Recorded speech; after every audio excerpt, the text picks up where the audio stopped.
नमस्कार दोस्तों। इन्फ्राटॉक्स के नए एपिसोड में आपका स्वागत है। तो चलिए शुरू करते हैं। पहली खबर की शुरुआत करते हैं पुणे से।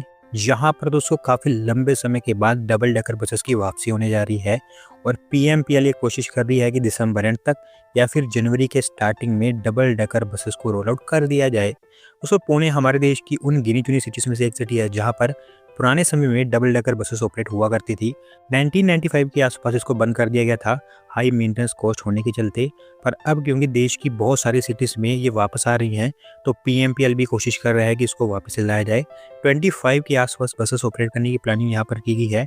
5 अलग-अलग रूट्स पर, हर रूट पर 5 बसेस को ऑपरेट किया जाएगा। चेन्नई से बसेस आएंगी। ट्रायल यहाँ पर ऑलरेडी सक्सेसफुल हो चुके हैं और सीधा अब इनको इंट्रोड्यूस ही किया जाएगा। अगली दोस्त अपडेट हमारी रेलवेज की तरफ से है। यहाँ पर दोस्तों रेल बोर्ड के द्वारा एक नई रेल लाइन अप्रूव कर दी गई है बिहटा से नारायण रोड के बीच में। और फाइनली काफ़ी लंबे समय से जो बिहार के लोगों की डिमांड थी इस रेल लाइन को लेकर, वो हमें कंप्लीट होती हुई दिखाई दे रही है। तो दोस्तों ये रेल लाइन ओवरऑल 117 किलोमीटर लंबी होगी, जिसे ईस्ट सेंट्रल रेलवे जोन के अंदर बनाया जाएगा। पटना, जहानाबाद और औरंगाबाद जैसे जो डिस्ट्रिक्ट्स हैं उनको इसका सबसे बड़ा बेनिफिट होगा। 3606.42 करोड़ रुपीज़ का खर्च आएगा इसको बनाने के लिए। और इनफैक्ट अभी इसको लेकर प्रिपरेशन स्टार्ट कर दी गई है, क्योंकि इस रेल लाइन को बनाने से पहले बिहटा के अंदर एक रेल ओवरब्रिज बनाया जाना है। तो उस रेल ओवरब्रिज को लेकर भी प्रिपरेशन स्टार्ट हुई है, जिसका कंस्ट्रक्शन अगले कुछ ही दिनों के अंदर अंदर स्टार्ट हो जाएगा। अगली दोस्त अपडेट लखनऊ से है, जहां पर लखनऊ डेवलपमेंट अथॉरिटी एक और एलिवेटेड कॉरिडोर बनाने जा रही है ट्रैफिक कंजेशन को दूर करने के लिए। इसकी अभी उन्होंने डीपीआर भी तैयार कर ली है और फाइनल अप्रूवल के लिए इसको स्टेट गवर्नमेंट के पास में सबमिट किया गया है। तो सो लखनऊ डेवलपमेंट अथॉरिटी एक मिशन मोड पर काम कर रही है ट्रैफिक कंजेशन को दूर करने के लिए। पिछले कुछ समय से लगातार फ्लाईओवर्स, अंडरपासेस, एलिवेटेड कॉरिडोर्स ऐसी चीजें बनाई जा रही है लखनऊ के अंदर। ये उसमें एक लेटेस्ट एडिशन है। पॉलिटेक्निक क्रॉसिंग से किसान पथ के बीच में बनकर तैयार होगा और अराउंड 14 किलोमीटर के आसपास इसकी लेंथ होगी। मल्टीपल स्लिप रोड्स भी यहाँ पर बनाए जाएंगे। लखनऊ डेवलपमेंट अथॉरिटी का कहना है कि ऑलमोस्ट 30 लाख के आसपास कम्यूटर्स इसका बेनिफिट मिलेगा। और पहले इस रोड को जो कवर करने के लिए ऑलमोस्ट 1 घंटे तक का समय लगता था, वो इस एलिवेटेड कॉरिडोर के बन जाने के बाद जस्ट 25 मिनट के अंदर अंदर कंप्लीट हो पाएगा। अगली दोस्त अपडेट मध्य प्रदेश से है, जहाँ पर दोस्तों मध्य प्रदेश के इंदौर के अंदर एक और आईटी पार्क अभी बनकर तैयार हो गया है और एमपीआईडीसी जल्द यहाँ पर कंपनीज के लिए स्पेस एलोकेशन स्टार्ट कर देगी। दोस्तों बेसिकली ये इंदौर के जो एग्जिस्टिंग आईटी पार्क्स है उनका एक तरह से एक्सपेंशन ही है, जिसके चलते इसको आईटी पार्क 4 का नाम दिया गया है। आईटी पार्क 3 के कंपैरिजन में काफ़ी ज़्यादा छोटा है। इलेक्ट्रॉनिक कॉम्प्लेक्स में बनकर तैयार हुआ है और 0.38 हेक्टेयर्स के एरिया में फैला है, जहां पर एमपीआईडीसी के द्वारा 70,000 square feet of office space develop की गई है। इलेक्ट्रॉनिक सिस्टम की designing, manufacturing, data centres, testing laboratories और आईटी ऑफिस यहाँ पर डेवलप की जाएंगे और ज़्यादातर स्पेस इन्हीं कंपनीज को एलोकेट की जाएगी। ओवरऑल एमपीआईडीसी के द्वारा यहाँ पर 47 करोड़ रुपीज़ खर्च किए गए इसको बनाने के लिए। एक बार जब यहाँ पर लैंड एलोकेशन स्टार्ट हो जाती है तो आपको यहाँ पर हंड्रेड्स ऑफ नई जॉब जनरेट होती हुई दिखाई देगी। अगली दोस्त अपडेट हरियाणा से है, जहाँ पर दोस्तों हरियाणा सरकार अरावली फॉरेस्ट लैंड का रिवाइवल स्टार्ट कर रही है गुड़गांव डिस्ट्रिक्ट के अंदर और इसको लेकर अभी उन्होंने पूरा ब्लूप्रिंट तैयार कर लिया है। दोस्तों अरावली फॉरेस्ट लैंड को रिवाइव करना भी मैंडेटरी बन चुका है हमारे देश के अंदर, क्योंकि अगर ये काम नहीं किया जाता है तो थार डेजर्ट नॉर्थ की ओर बढ़ता चला जाएगा और एक समय ऐसा आएगा कि ये दिल्ली, पंजाब इन स्टेट्स को भी कवर कर लेगा। तो उसी के लिए यहाँ पर एक ग्रीन वॉल इसके पैरेलल क्रिएट की जाएगी, जहाँ पर हरियाणा सरकार का काफ़ी बड़ा रोल होने वाला है। और अच्छी बात यह है कि वो उनकी तरफ से यहाँ पर काम कर रहे हैं। बात करूँ इस ब्लूप्रिंट के बारे में तो गुड़गांव के अंदर अभी 3 विलेजेस को शॉर्टलिस्ट किया गया है, जहाँ पर 580 एकर्स ऑफ लैंड को रिस्टोर किया जाएगा। फॉरेस्ट लैंडस्केप रिस्टोरेशन मॉडल यहाँ पर फॉलो होगा, जिसके अंतर्गत सबसे पहले जो डिग्रेडेड फॉरेस्ट लैंड है उसको रिवाइव किया जाएगा, फिर उसी लैंड को ग्रीन बफर जोन में कन्वर्ट कर दिया जाएगा। पहले फेज में 326 एकर्स ऑफ लैंड कवर की जाएगी, बाकी बची हुई लैंड दूसरे फेज में कवर होगी और मेनली यहाँ पर ट्री प्लांटेशन का ही काम होना है। 25.9 करोड़ रुपीज़ खर्च करके अगले साल के अंदर अंदर सारा काम कंप्लीट कर दिया जाएगा। अगली दोस्त अपडेट नवी मुंबई से है, जहाँ पर दोस्तों सिटी इंडस्ट्रियल डेवलपमेंट कॉर्पोरेशन यानी कि सिडको के द्वारा नवी मुंबई हीरो सिटी को लेकर मास्टर प्लान प्रिपरेशन स्टार्ट कर दिया गया है और ऐसा उनके द्वारा कहा गया है कि अगले 3 महीने के अंदर अंदर इसका पूरा ब्लूप्रिंट वो फाइनलाइज कर देंगे। दोस्तों वैसे मैं आपको बता दूं कि नवी मुंबई इंटरनेशनल एयरपोर्ट का इनोवेशन हमारे प्राइम मिनिस्टर के द्वारा कर दिया गया है और ये ओवरऑल मुंबई का दूसरा अर्बन एयरपोर्ट बन चुका है, जिसके चलते मुंबई उन गिनी चुनी सिटीज़ की लिस्ट में शामिल हो चुकी है, जहां पर एक ही सिटी के लिए 2 एयरपोर्ट्स बनाए गए हैं। और सिडको का ये प्लान है कि इसी एयरपोर्ट के अगल बगल कई सारी अलग अलग फैसिलिटीज़ तैयार की जाए, जिसमें मेडी सिटी, एडो सिटी और एक एरो सिटी भी इंक्लूडेड है।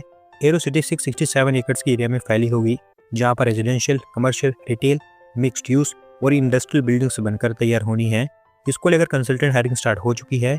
एक बार जब कंसल्टेंट हायर कर लिया जाता है तो वही इसका मास्टर प्लान तैयार करेगा। अगली दो subject cement maker Ambuja cement को लेकर है, जो भारत के अंदर एक और नई सीमेंट ग्राइंड यूनिट सेटअप करने जा रहे हैं और इसके लिए उन्होंने आंध्र प्रदेश के विशाखापट्टनम के पास गंगावरम पोर्ट को शॉर्टलिस्ट किया है। दोस्तों अडानी ग्रुप लगातार अंबुजा सीमेंट की जो सीमेंट मैन्युफैक्चरिंग कैपेसिटी है वो बढ़ाने में लगा हुआ है, क्योंकि वो चाहते हैं कि अंबुजा सीमेंट्स को भी अल्ट्राटेक सीमेंट के लेवल की कंपनी बनाया जाए। अभी इनके बीच में बहुत बड़ा गैप है, लेकिन वो धीरे धीरे वो फिल करने में लगे हुए हैं। ये सीमेंट ग्राइंडिंग यूनिट उसी प्रोग्राम का ही हिस्सा है। पता चला गया है कि गंगावरम पोर्ट पर इनको 8 हेक्टेयर्स ऑफ लैंड मिल चुकी है, जहां पर इनका ये प्लांट सेटअप कर सकते हैं। पोर्ट प्रीमाइसेस के अंदर ये लैंड इनको दी गई है और क्योंकि पोर्ट के पास इसको सेटअप किया जा रहा है तो इनका एक मेजर फोकस एक्सपोर्ट के ऊपर होगा।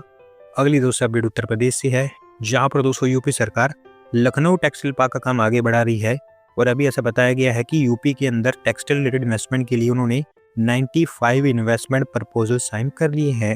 दोस्तों वैसे मैं आपको पहले ही क्लियर कर दूं, यहाँ पर जो इन्वेस्टमेंट प्रपोजल साइन किए गए हैं ये सिर्फ लखनऊ टेक्सटाइल पार्क के लिए नहीं है, बल्कि पूरे यूपी स्टेट के लिए है। लेकिन ऐसा जरूर है कि यहाँ पर मेजोरिटी ऑफ द इन्वेस्टमेंट आपको लखनऊ टेक्सटाइल पार्क नहीं आती हुई दिखाई देगी। ओवरऑल 1000 एकड़ के एरिया में फैला होगा, इसमें से 730 एकड़ ऑफ लैंड लखनऊ के अंदर है, जबकि 270 एकड़ ऑफ लैंड हरदोई डिस्ट्रिक्ट के अंदर है। पीएम मित्रा स्कीम का हिस्सा है, तो इसको सेंट्रल गवर्नमेंट की तरफ से सपोर्ट मिलने वाला है। अभी क्योंकि काम इसका आगे बढ़ाया जा रहा है तो यूपी सरकार को उम्मीद है कि 10,000 करोड़ रुपये से ऊपर की यहाँ पर इन्वेस्टमेंट आ पाएगी और 1 लाख से ज़्यादा डायरेक्ट और इनडायरेक्ट जॉब्स यहाँ पर जनरेट हो पाएंगी। अगली दोस्तों अपडेट हमारी रेलवेज की तरफ से है, जहाँ पर दोस्तों हमारी यूनियन कैबिनेट के द्वारा 4 और मल्टी ट्रैकिंग रेल ब्रिजेस को अप्रूवल दे दी गई है और इसके अंतर्गत महाराष्ट्र, मध्य प्रदेश, गुजरात और छत्तीसगढ़ इन स्टेट्स में कुल मिलाकर 894 किलोमीटर का और रेल नेटवर्क ऐड किया जाएगा। तो दोस्तों थोड़ा सा अगर मैं आपको डिटेल में बताऊं तो वर्धा भुसावल 3rd और 4th रेल लाइन को यहाँ पर अप्रूवल मिली है। 314 किलोमीटर की इसकी टोटल लेंथ होगी। गोंदिया से डोंगरगढ़ के बीच 4th लाइन अप्रूव की गई है, 84 किलोमीटर की इसकी लेंथ भी होगी।